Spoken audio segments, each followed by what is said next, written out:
Hello, Facebook friends and families!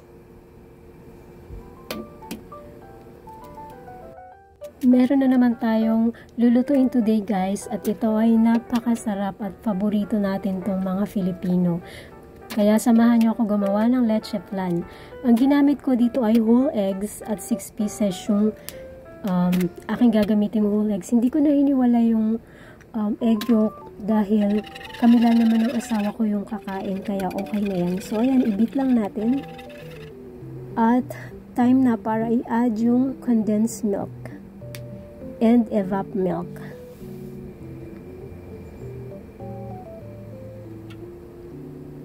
First, i-add natin yung condensed milk.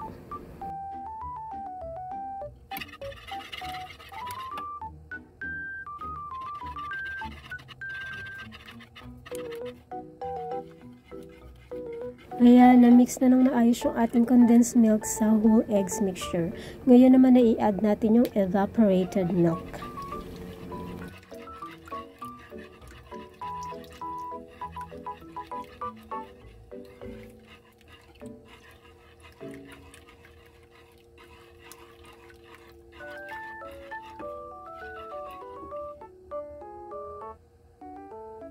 Mag-add din tayo ng vanilla extract. Mga 2 tablespoons yung inad ko para mas malasa.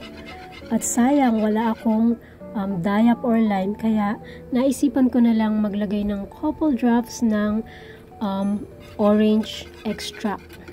Masarap din kasi ito guys, amoy lemon siya na amoy orange kaya makaka-add din ng flavor sa leche flan. So ayan, ngayon ay nagka-caramelize ako ng sugar. Ang ginamit ko ay brown sugar.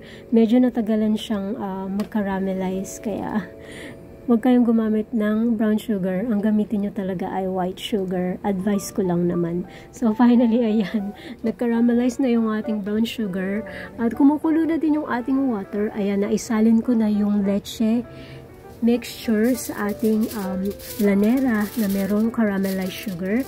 Kaya ngayon naman ay tatakpan ko na siya ng foil para yung steam ay huwag mapunta sa ating leche flan mixture.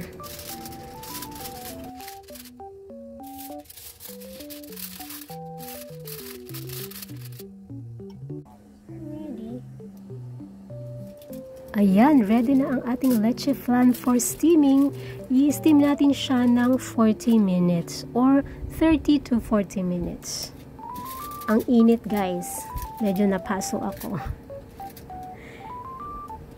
Bale, naka-apat na container ako sa ginawa kong leche flan.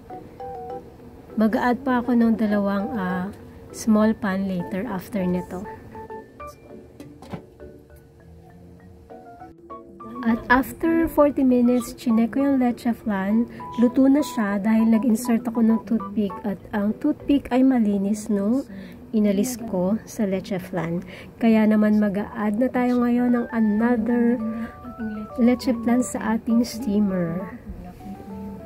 Ayan, palamigin lang natin at ilalagay natin yan sa ref bago natin iserve. Ito na yung 2 pang natitira sa aking leche flan. At eto na nga, tapos na yung leche flan na ginawa ko guys. Pagkaganda-ganda at pagkapango-bango naman talaga. Na-excite akong itry ito. Pero kailangan ko muna palamigin bago ko i-serve later after ng aming dinner. So yan siya. Diba ang ganda? Perfect ng texture. Kahit whole eggs, okay siya. So ayan guys, na-flip ko na or nabaliktad ko na yung leche flan. Ang ganda ng texture, diba? Tsaka napakasarap. Thanks for watching.